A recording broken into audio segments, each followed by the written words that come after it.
ऐसा नहीं था, कई बार होता है ना, जैसे फाइनेंशियल ईयर एंड हो रहा है तो आपको कुछ काम करना है। ये जो आज की एक्सरसाइज है, ये एक लंबा प्रोसेस है स्टेक होल्डर इन्वॉल्वमेंट का, जिसके तहत माननीय मंत्री महोदय ने सोचा है कि आपसे कहा भी कि हम 3 महीने बाद फिर बैठेंगे। इस बार बातें हुई हैं उसको आप लोगों ने कैसे इंप्लीमेंट किया, हम लोगों ने कैसे इंप्लीमेंट किया। कई बातें हैं जो हम लोग कह रहे हैं तो हम लोग के ऊपर भी एक तरह का काउंटर रहेगा कि भाई हमने ये बातें कमिट की हैं आप लोगों सबके सामने, तो हम भी आगे आने वाले समय में उन चीज़ों को कमिट करें। तो हम लोग उम्मीद करेंगे कि आज का जो ये कार्यक्रम रहा वो बहुत लाभ न सिर्फ डिपार्टमेंट को पूरे होगा, बट आप लोगों को भी होगा एक दूसरे सीख के, और हम लोगों को भी होगा समझ के कि हमारे डिपार्टमेंट में ग्राउंड लेवल पे क्या पॉजिटिव डेवलपमेंट चल रहे हैं और उनको आगे प्रमोट करने के लिए, आगे बढ़ाने के लिए हमें क्या करने की आवश्यकता है। मैं पुनः माननीय मंत्री महोदय का बहुत बहुत धन्यवाद देना चाहूंगा कि उन्हीं की सोच है जिसके कारण ये कार्यक्रम हुआ। Thank you.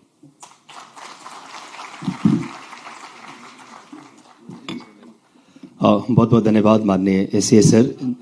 तो आपके बारे में बता दें कि आप बहुत ही सीनियर आईएएस और लगातार मध्य प्रदेश में नवाचार के लिए जाने जाते हैं। और अब माननीय मंत्री जी की संजीदगी कितनी है, इसी बात का उदाहरण देखिए आप। जो बड़नगर कबड्डी टूर्नामेंट की मंत्री जी ने जिक्र की, उसकी कमेंट्री कर रहा था मैं, और रात के 12 बजे मंत्री जी आए थे। 43 बात के लिए खेल के प्रति क्या संजीदगी थी, और मुझे वो वाक्य इसीलिए याद करा। मध्य प्रदेश में जो खेल के प्रति संजीदगी के भाव बहुत कम ऐसे नेतृत्व करता है जो जनदर्शन के माध्यम से लोगों की समस्याओं का निराकरण करते हैं, और उनमें से एक हमें बड़ा सौभाग्य के ऐसे मंत्री हमें मिले हैं जो इतना टू वे कम्युनिकेशन की जो बात माननीय एसीएस सर ने की। आपकी जोरदार तालियों के साथ अब सीधे मंत्री जी को हम सब आमंत्रित करें उनके आशीर्वचन और उनके मार्गदर्शन के लिए।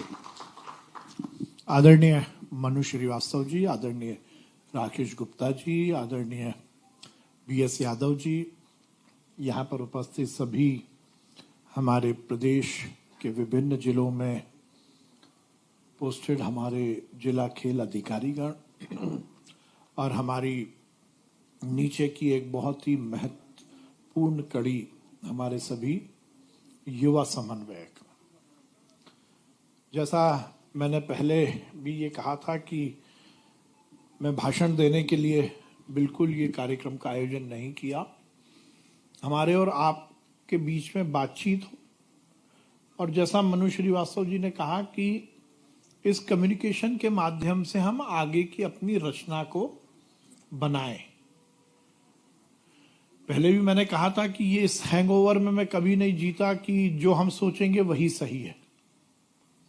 ये गलती किसी को सोचनी भी नहीं चाहिए, और इस तरह की सोच से आप बहुत अच्छा कुछ रिजल्ट निकाल भी नहीं सकते। ये मैं आप लोगों के लिए भी बोल रहा हूँ। हो सकता है जिला खेल अधिकारी बोले कि मैंने जो सोच लिया वही सही है, ऐसा नहीं है। या युवा समन्वयक ने सोच लिया कि मेरे ब्लॉक में जो मैंने विचार कर लिया वही सही है, ऐसा नहीं है। या मैं ये विचार करूं कि एज मिनिस्टर जो मैं सोच रहा हूं वही अल्टीमेट है। नीचे से भी बहुत अच्छी बातें आ सकती हैं। मैं किसी भी विभाग में जब काम शुरू करता हूं तो मैं हर समय संवाद स्थापित करता हूं। मेरा ये मानना है कि जब तक बातचीत नहीं होगी तब तक सोल्यूशन नहीं निकलेगा। और हम जब कोई अच्छी चीज करना चाहते हैं तो हमें अपनी टीम को विस्तारित रूप से नीचे तक पहुंचाना ही पड़ता है। ये अच्छी बात है कि इस विभाग में तो ब्लॉक लेवल तक आपके माध्यम से वो लोग हैं जो खेल विभाग की आँख, कान, नाक हैं, हाथ हैं। आपके माध्यम से ही नीचे तक की गतिविधियों को हम संचालित करते हैं। पर यह बात भी कहते हुए कहीं हमें संकोच नहीं है कि अभी इस एजेंसी को और जितना मोटिवेट होना था या और काम में लगना था, उसमें कुछ ना कुछ कमी आई है। मैं, यदि किसी ने मेरे को पहले सुना होगा तो मैं हर समय ये बात को सुनिश्चित करता हूं कि हम जहां हैं, जिस स्थान पर है, ये सब कुछ भगवान का ही आदेश है। मैंने अपने ऑफिस में अपनी कुर्सी के पीछे लिखा हुआ है, प्रभु आपकी कृपा से सब काम हो रहा है, करते हो तुम कन्हैया, मेरा नाम हो रहा है। मेरा ये मानना है कि इट इज ऑल प्रिस्क्राइब्ड। जैसा हम डॉक्टर के यहाँ जाते हैं, बीमार होते हैं, वो हमारा पर्चा लिखता है, प्रिस्क्रिप्शन लिखता है, ये दवाई सुबह, ये दवाई शाम को, ये दूध से, ये पानी से, ये सोते वक्त, ये खाने के पहले, ये खाने के बाद। ऐसे ही भगवान ने हमारा लिखा हुआ है कि कौन व्यक्ति कहां पर कैसे जाएगा। कैसे वो काम में लगेगा। अब ये अलग अलग है। आप खेल विभाग से जुड़ गए, कहने को तो जब हम मंत्रिमंडल के हिसाब से देखते हैं, सरकार की गतिविधियों के हिसाब से देखते हैं, तो ऐसा लगता है कि हो सकता है ये थोड़ा सा कमजोर विभाग हो। पर हम जब समाज निर्माण की बात करते हैं, समाज की बात करते हैं, इस देश के भविष्य की बात करते हैं, प्रदेश के भविष्य की बात करते हैं, तो हमें लगता है कि इससे ज्यादा महत्वपूर्ण कोई और विभाग नहीं हो सकता। क्योंकि इस विभाग का नाम क्या है? खेल और युवा कल्याण। कहा जाता है दुनिया का सबसे युवा देश ये हिंदुस्तान है। पूरी दुनिया की युवाओं की आबादी की यदि हम आकलन करें तो सबसे ज्यादा युवा हिंदुस्तान में रहते हैं, और युवा ही हैं जो आगे आने वाले समय में इस देश की बागडोर को संभालेंगे। तो उसके कल्याण की जिम्मेदारी आपको दी। खेल, मैं हर समय कहता हूं कि किसी भी व्यक्ति के जीवन के लिए तो बहुत महत्वपूर्ण है ही, पर इस समाज के निर्माण के लिए, इस देश के निर्माण के लिए खेल बहुत जरूरी है। खेल का मतलब, जैसा भी खरे ने बताया, ये कम्युनिटी स्पोर्ट्स की बात कर रहे थे। खेल का मतलब केवल युवा को खेल मैदान तक लाना ये जरूरी नहीं है, वो तो है ही, वो हमारा काम है।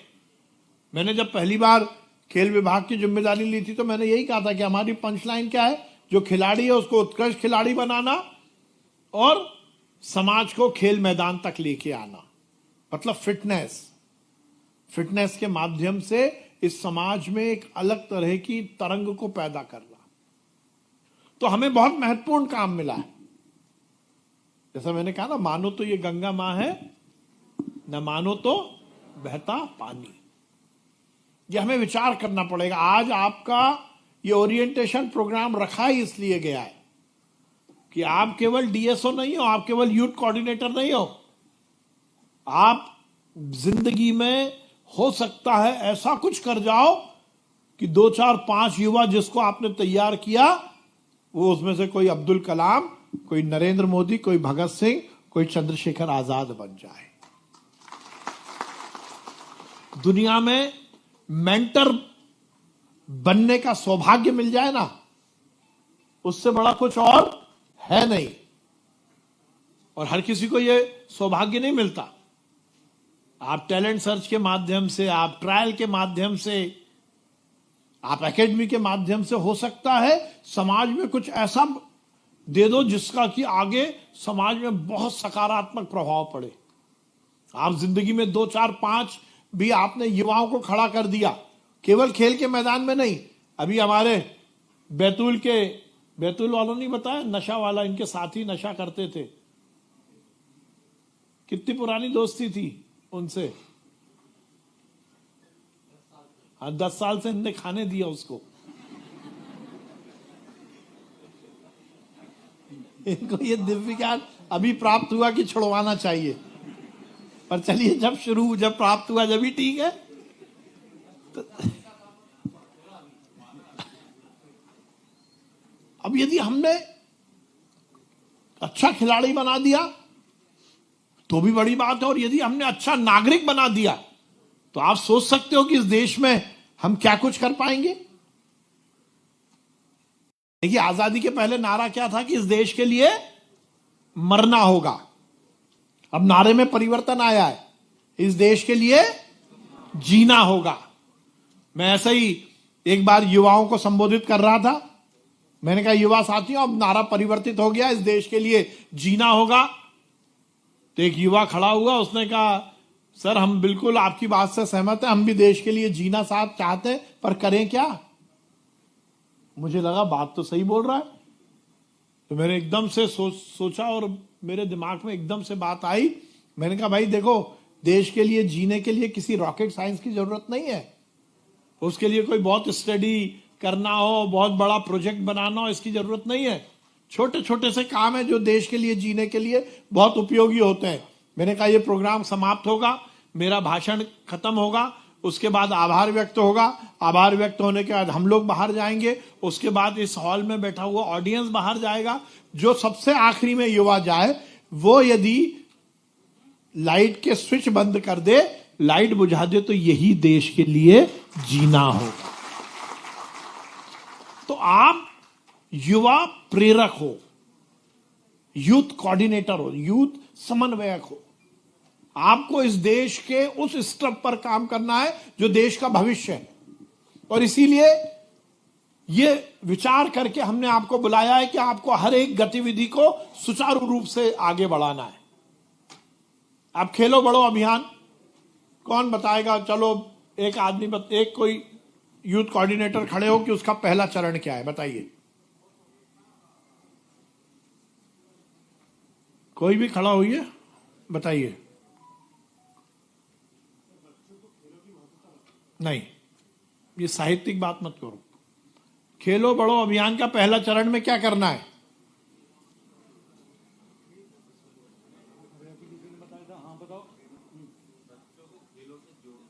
कैसे जोड़ना, कैसे संपर्क करना? देखो यही मैं बोल रहा हूं, जो यहां से गंगा बह रही है वो क्या आपके ब्लॉक तक पहुंच रही है? नहीं पहुंच रही। खेलो बढ़ो अभियान का पहला चरण क्या है? कोई बता नहीं पा रहा। क्या खेलो बढ़ो अभियान किया होगा? यस, क्या आप बोलो, डिटेल बोलो जरा।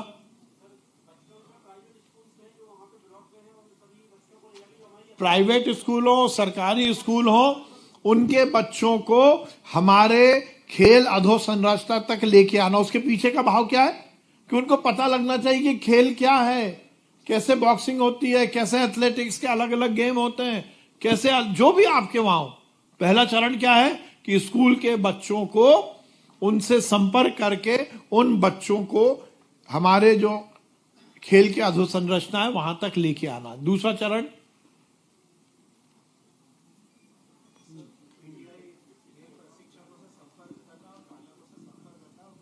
आपने एक स्टेप और आगे बढ़ गए। दूसरा चरण क्या है कि जब अपन ने वो सब देख लिया, जब बच्चे आ गए तो उन बच्चों के जो स्पोर्ट्स टीचर्स हैं उनसे बातचीत करना कि कौन सा बच्चा है जिसमें स्पार्क है, जो कि इस विजिट के बाद खेल के प्रति और उत्साहित हुआ, या उत्साहित नहीं हुआ तो कौन और खेलना चाहता है। ठीक है ना। दूसरा, तीसरा स्टेप बोलिए। यस, बोलिए, खड़े होके बोलिए। पाल को जब आपने पीटीआई से बात कर ली, स्पोर्ट्स टीचर से बात कर ली, और उसके बाद लगा कि ये 200 बच्चे आए थे, उसमें से 15 बच्चे ऐसे हैं जो कि अच्छा खेल सकते हैं, तो उनके पालकों को बुलाकर उनका ओरिएंटेशन करना। देखिए क्या था, अभी दिक्कत क्या है इस हिंदुस्तान में जिसको लेकर आज हम बातचीत कर रहे हैं। अभी हमारे यहां क्यों बच्चे खेल के प्रति आकर्षित नहीं होते? हमारे यहां कौन सी कहावत चलती है कि पढ़ोगे लिखोगे तो बनोगे नवाब, और खेलोगे कूदोगे तो होगे खराब। स्पेन की बात हुई, ब्राजील की बात हुई। क्या होता, छोटा सा बच्चा होता उसको भेज देते हैं। उनको ये इस बात की चिंता नहीं है कि वो डिग्री लाएगा या नहीं, उनको लगता नहीं स्पोर्ट्स भी हमारा करियर बन सकता है। तो उनके पालक का ओरिएंटेशन करना कि आपके बच्चे में स्पार्क है, ये अच्छा बैडमिंटन खेलता है, यदि इसकी हमने अच्छी ट्रेनिंग करी तो हो सकता है वो आपका और प्रदेश का नाम रोशन करता है। तो तीसरा स्टेप क्या हो गया? पालकों से संपर्क करना। चौथा, हाँ बोलिए बोलिए। नहीं,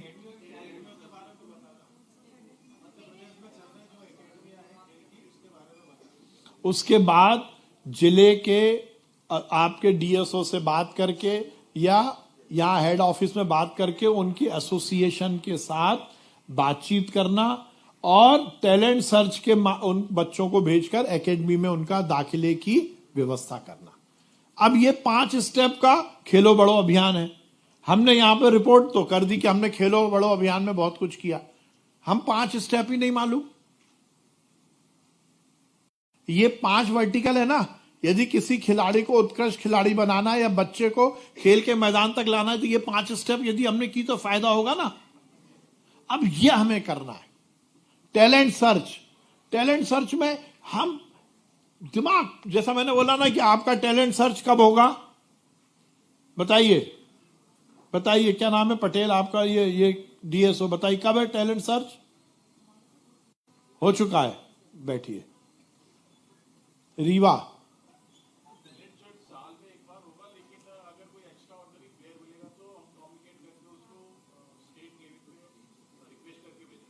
टैलेंट सर्च कब है?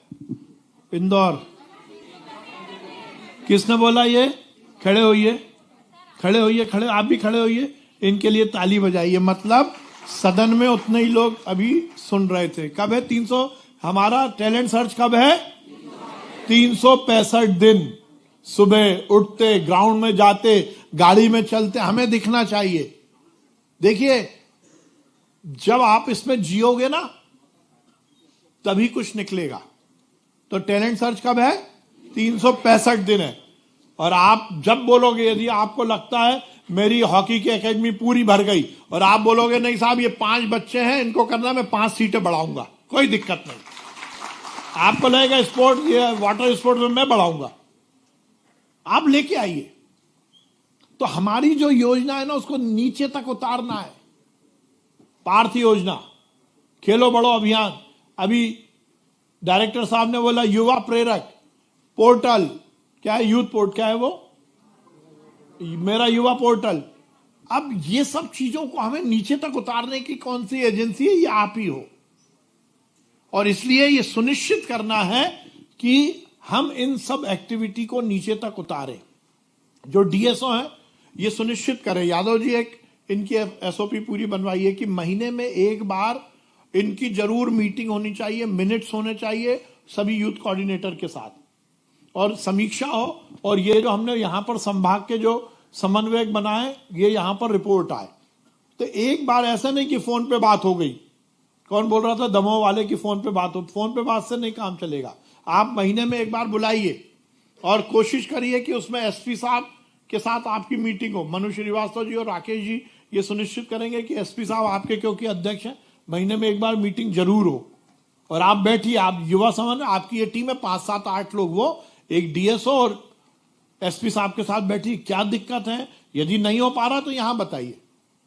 हमारा कोऑर्डिनेशन, आप यूथ कोऑर्डिनेटर हो, आपका डीएसओ के साथ भी तो कोऑर्डिनेशन हो। और डीएसओ भी ये सुनिश्चित करिए कि आपकी नीचे की एजेंसी ये है, इससे जरूर बातचीत हो। आगे हमने विचार किया है कि हर विधानसभा में एक, कम से कम एक स्टेडियम हो। तो उसकी जो जानकारी आपसे बुलवाई जाए वो भेजिए। अब ये इतना बड़ा इंफ्रास्ट्रक्चर हो जाएगा, इसको संभालने की व्यवस्था, इसकी रिकरिंग की व्यवस्था, ये सब भी आगे पीछे आपको ही देखनी है। तो ये सब को आगे कोऑर्डिनेट करने का काम आप सबको करना है। और मैंने बोला 3 महीने में मैं फिर से बुलाऊंगा, और 3 महीने में ये सब चीजों का आकलन होगा। आपको मालूम है कि युवा समन्वयक आप सब बने हो हैं, और 3 महीने बाद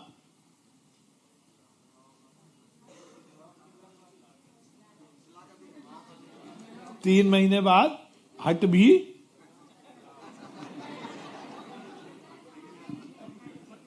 नहीं। समझे या नहीं क्या बोल रहा हूं? मेरी बात को समझ गए? कौन इस बात से सहमत है कि जो काम नहीं कर रहा उसको हटा देना चाहिए? सब लोग सहमत हैं? पक्का बताइए। भी ठीक बोल रहा हूं ना? तो उसके लिए क्या करना पड़ेगा? काम हमें करना पड़ेगा, ठीक है? और इस काम को बहुत मस्ती में करिए, ठीक है ना? जैसा अभी यार किसने बताया यहां पर कि उसको 2500 मिलते थे, अब 25,000 हो गए, तो कह रहा भर्ती कर लो। 2500 कब तक मिलते थे?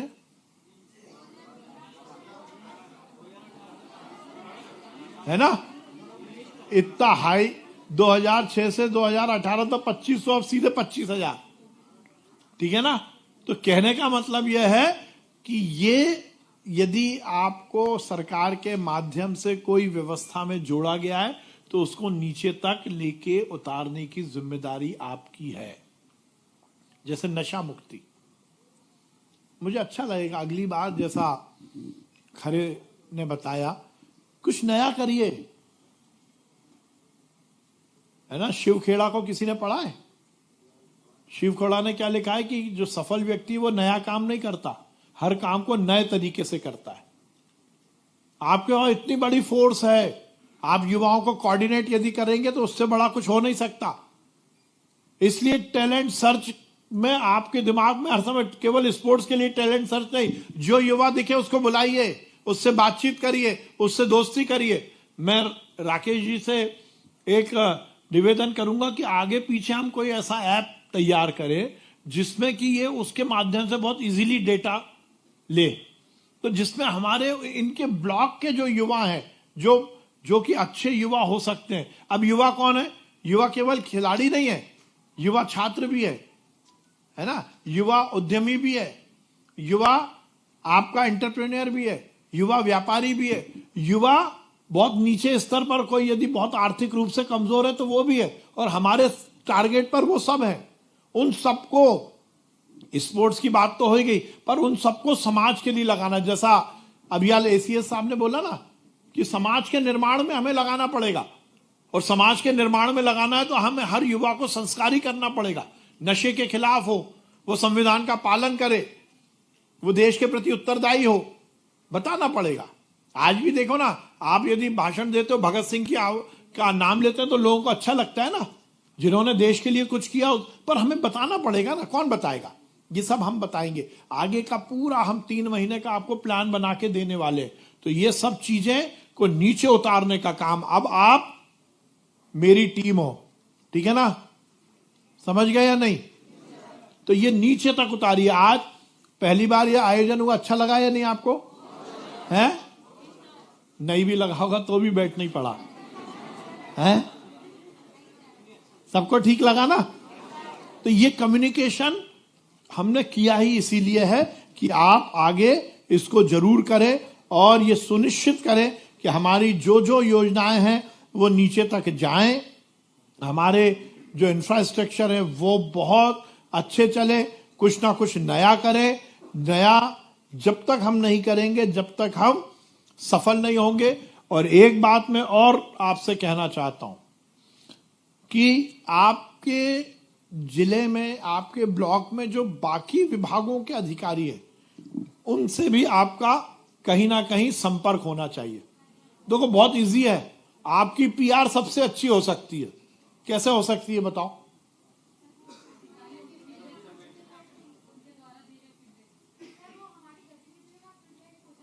नहीं, देखो बहुत इजी है, मैं आपको बहुत गुड़ दे रहा हूं फ्री में। कलेक्टर, एसपी, ब्लॉक के एसडीएम, छोटे अधिकारी कुछ नहीं करिए, उनको खेल की प्रतियोगिता का चीफ गेस्ट बना दीजिए। इतना आसान कम्युनिकेशन आपका स्थापित हो जाएगा। अभी होता है क्या ऐसा? नहीं होता होगा, होता है?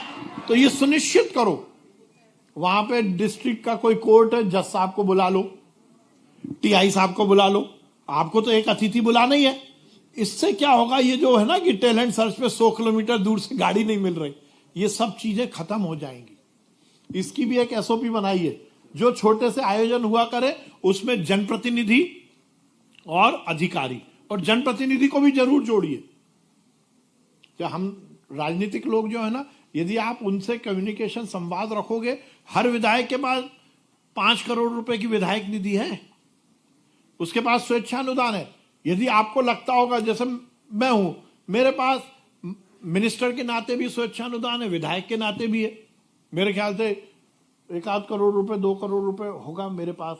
हम किसी भी बच्चे को यदि उसको आगे बढ़ाना है, आपने लगा आपको कि ये बच्चा बहुत अच्छा खेलता है, आप वहां के विधायक जी के पास जाओ, पर आपको जाना पड़ेगा ना कि साहब ये बच्चा बहुत अच्छा खेलता है, इसको किट लेना है, आप 5,000 रुपए का स्वेच्छानुदान दे दो।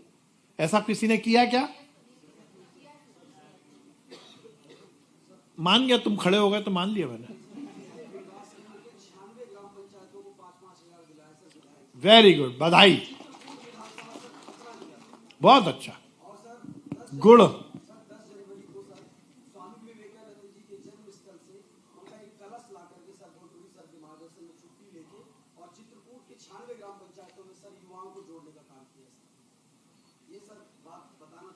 बहुत अच्छा, वेरी गुड, शाबाश, ताली बजाओ।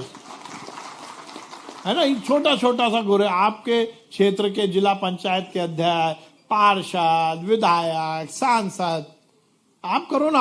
आप यदि करोगे तो वो कहीं और पैसा खर्च आपको जरूरत ही नहीं पड़ेगी। बस पर हमें दिमाग खोलना पड़ेगा, हमें ये सोचना पड़ेगा कि ये जिम्मेदारी मेरी है। छोटा छोटा सा यदि आप ये काम अपने रोजमर्रा की जिंदगी में जोड़ लोगे तो इसका बहुत इंपैक्ट पड़ने वाला है। मैं आप सबको बहुत बधाई देता हूं, बहुत शुभकामनाएं देता हूं। और जैसा एक बड़ी टीम के रूप में आज हमने ये एक अच्छा कार्यक्रम किया है, आप सबका सकारात्मक जो पार्टिसिपेशन है वो इस बात को इंगित करता है कि आप उसी मतलब आग दोनों तरफ लगी है। यदि हम भी अच्छा काम करना चाहते हैं तो आप भी अच्छा काम करना चाहते हैं। सुनिश्चित करिए कि मैंने जिंदगी में ये 100 बच्चों को नशे से दूर किया। सुनिश्चित करिए कि मैंने ये 5 बच्चों को आर्थिक रूप से ठीक करने का काम किया। मैंने सुनिश्चित किया कि मैं इतने बच्चों को खेल के मैदान तक लेके आया। ऐसा टारगेट बनाइए, रोज डायरी लिखिए कि आज मैंने ये किया, आज मेरा ये अचीवमेंट है। यदि मुझे ये छोटा सा मानदेय मिल रहा है तो मैंने इसका समाज के प्रति पूरा निर्वहन किया। ये छोटी छोटी सी बातें हैं, ये करोगे आप तो निश्चित रूप से सफल होगे। और मुझे अच्छा लगेगा कि हमारे युवा समन्वयक कुछ ना कुछ नया आइडिया जरूर लिखित में भेजिए। लिखित में आप जरूर यहां पर जो आपके संभागीय हमारे जो भोपाल में डीएसओ पदस्थ हैं, वो संभाग का जो इंचार्ज होगा आप उसको लिखकर भेजिए कि मैं ये चाहता हूं, मैं ये डिमांड नहीं, सुझाव।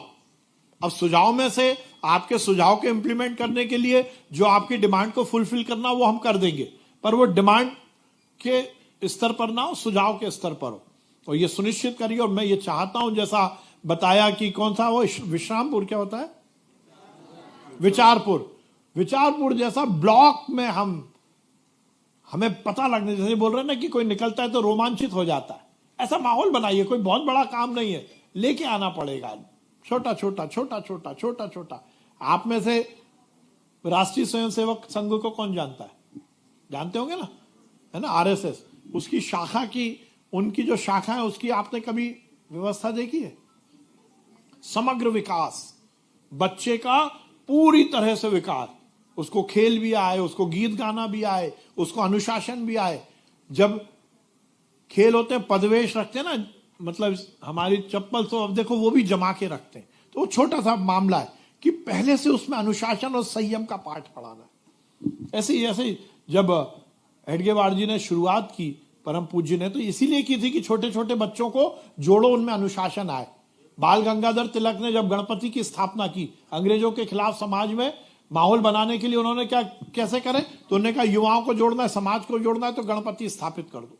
यही सब काम आपको करना है, आपको मोटिवेट करना है। आप मोटिवेशन के लिए आपको रखा गया, आपको वो आपसे अपेक्षा है।